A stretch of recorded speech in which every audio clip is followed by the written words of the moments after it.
cuidándonos, nos ama. ¿Y tú crees que hay alguien en la tierra que me ama y quiera vivir conmigo a pesar de lo que soy? Sí, mi amor, claro, yo te adoro. Vientos. Entonces sí me voy a levantar este día.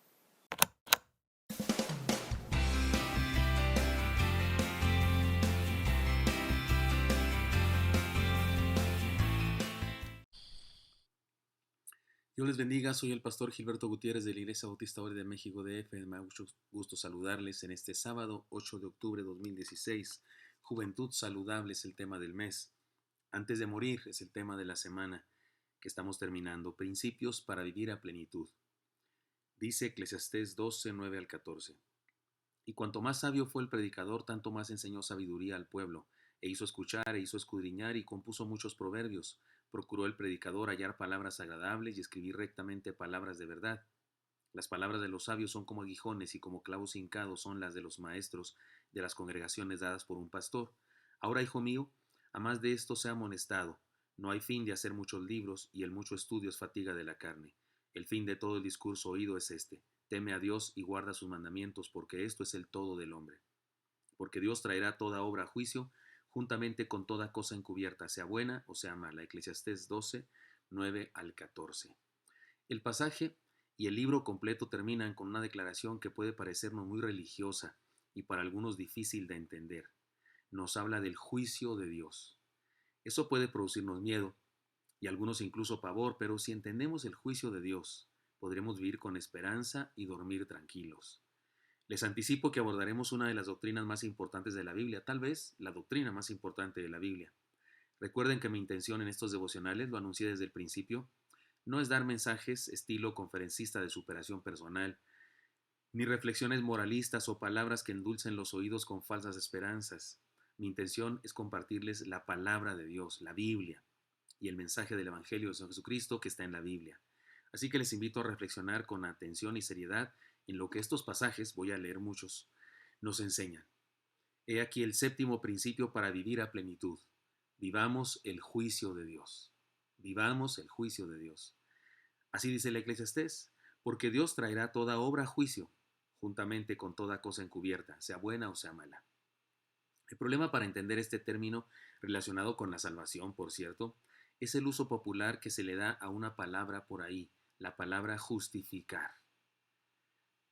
Usamos ese término justificar cuando nos referimos a dar argumentos o pretextos respecto a una acción o decisión determinada. Cuando preferimos tolerar a alguien en lugar de enfrentarlo, decimos que lo justificamos. Cuando decimos que alguien tenía razones para hacer determinada cosa, lo que pasa es que hizo eso porque lo orillamos o porque lo motivaron o qué sé yo.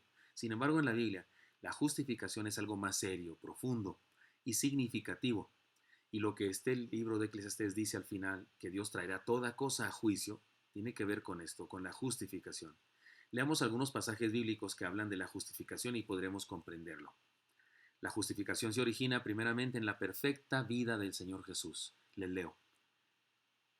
Así que, como por la transgresión de uno vino la condenación a todos los hombres, de la misma manera por la justicia de uno vino a todos los hombres la justificación de vida. Él fue perfecto, nunca cometió pecado, fue un hombre justo, y por su justicia nosotros fuimos justificados. Él trajo a juicio nuestras obras. La justificación nos es dada por gracia mediante la fe. Dice Tito 3:7, para que justificados por su gracia viniésemos a ser herederos conforme a la esperanza de la vida eterna. Además, la justificación significa que el castigo de nuestro pecado fue efectuado, pero no sobre nosotros, sino sobre el Señor. Es decir, la paga de nuestro pecado sí se efectuó, pero no en nosotros, sino en el Señor, el cual fue entregado por nuestras transgresiones y resucitado para nuestra justificación. Romanos 4:25. Y además, la justificación es ser sacados de la condenación y ser puestos en un estado de gracia delante del Señor. Dice así Romanos 5:1, un precioso pasaje. Justificados pues por la fe, tenemos paz para con Dios por medio de nuestro Señor Jesucristo. En conclusión, la justificación es el acto mediante el cual Dios pone sobre nosotros la perfección y justicia del Señor Jesucristo, porque puso sobre el Señor Jesucristo nuestro pecado y todo el castigo que merecemos por él, por el pecado. Dice el texto de 2 Corintios 5:21. Así que no conoció pecado, al que no conoció pecado, por nosotros lo hizo pecado, para que nosotros fuésemos hechos justicia de Dios en él. ¿No es esto impresionante? ¿No es esto una gran esperanza para nosotros? En el Antiguo Testamento se nos dice que el sumo sacerdote entraba en el lugar santísimo para entregar el sacrificio de un cordero por el perdón del pecado del pueblo. Aquello era un símbolo que prefiguraba lo que el Señor habría de hacer por nosotros. Porque no entró Cristo en el santuario hecho de mano, figura del verdadero, sino en el cielo mismo para presentarse ahora por nosotros ante Dios. Eso Jesucristo presentó su sacrificio ante el mismo Dios para que fuésemos perdonados. Hebreos 9:24 dice esto. Así que lo que dice el final del Eclesiastés, porque Dios traerá toda obra a juicio, juntamente con toda cosa encubierta, sea buena o sea mala, no es una amenaza. Si la recibimos correctamente, es una promesa. He aquí una historia conocida y multicitada por un servidor, pero que es perfecta para ilustrar esta verdad. Un rey muy justo y muy bueno dijo una ley. Había tantos robos en su reino que estaba harto de eso y dijo, para pagar un robo hace falta dar un ojo de la cara. Después de un tiempo, en el reino no había rateros, pero había un que otro tuerto, una que otra persona con un solo ojo. Un día el primer ministro vino al rey y le dijo, hemos hallado al príncipe, es decir, a tu hijo, tu único hijo, en pleno robo. El rey dijo, yo haré justicia, tal como dije, traigan a mi hijo. Trajeron a su hijo atado de pies y manos y el rey sacó su propio puñal y todos pensaban que sacaría el ojo de su hijo, pero lo que hizo el rey fue sacó su propio ojo, el ojo del rey, su propio ojo, y luego lo depositó en una charola que tenían por ahí para eso y dijo, ahí está el ojo, ¿por qué mi hijo sigue atado? ¿Qué hace falta para pagar un robo? Un ojo, dijeron todos, pues ahí está el ojo, suelten a mi hijo, ya está pagada su deuda. La muerte de Cristo fue la sustitución de su vida por la nuestra. Él ocupó nuestro lugar para que nosotros podamos estar en la vida eterna. Él juzgó nuestras acciones y las clavó en la cruz para que ya no tuviesen efecto sobre nosotros. Y todo lo que tenemos que hacer para hacer efectiva esa provisión es creer y entregarnos por completo a Él. Así que la justificación no significa que Dios se hizo de la vista gorda, significa que ejerció el juicio, pero lo hizo sobre Jesús. Y su justicia, la de Jesús, la puso sobre nosotros. Así que esto de ser justificado es ser tratado como inocente siendo culpable. Es ser librado del fuego de la ira por el amor del que ardió por nosotros en la cruz. Otro ejemplo, cuando los pioneros realizaban la conquista de la tierra de Norteamérica, pues venían de Inglaterra ellos, uno de los peligros más grandes eran los incendios. Cuando transitaban con sus carretas en los días de calor y viento, cualquier chispa encendía los altos matorrales que había por las tierras donde pasaban, sin darles tiempo a escapar. Un día el fuego caminaba rápidamente hacia una caravana de familias con muchas mujeres y niños. Estamos perdidos, dijeron los líderes. Sin embargo, uno de ellos se bajó de la carreta y encendió la hierba que estaba del otro lado de donde estaba el fuego que les amenazaba.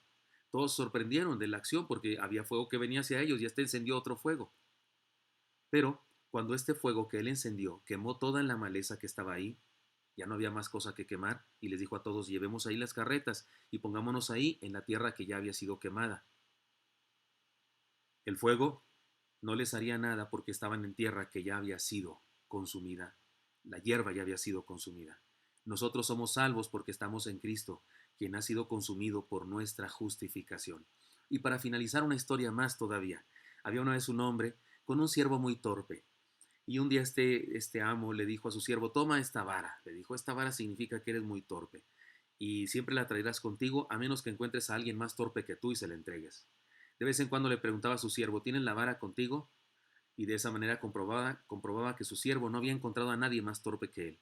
Un día aquel hombre estaba agonizando y llamó a su siervo para despedirse de él porque sabía que moriría. Y el siervo torpe le preguntó a su amo, listo. Le dijo, ¿estás preparado para el viaje? ¿Para este viaje? ¿Para transitar de esta vida a la otra? Y el amo le dijo, no, no estoy listo. Nunca tuve tiempo de alistarme.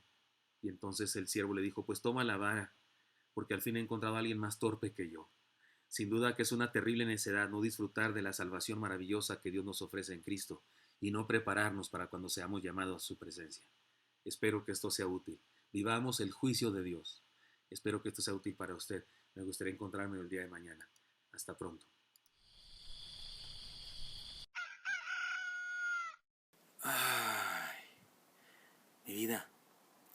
Mi vida.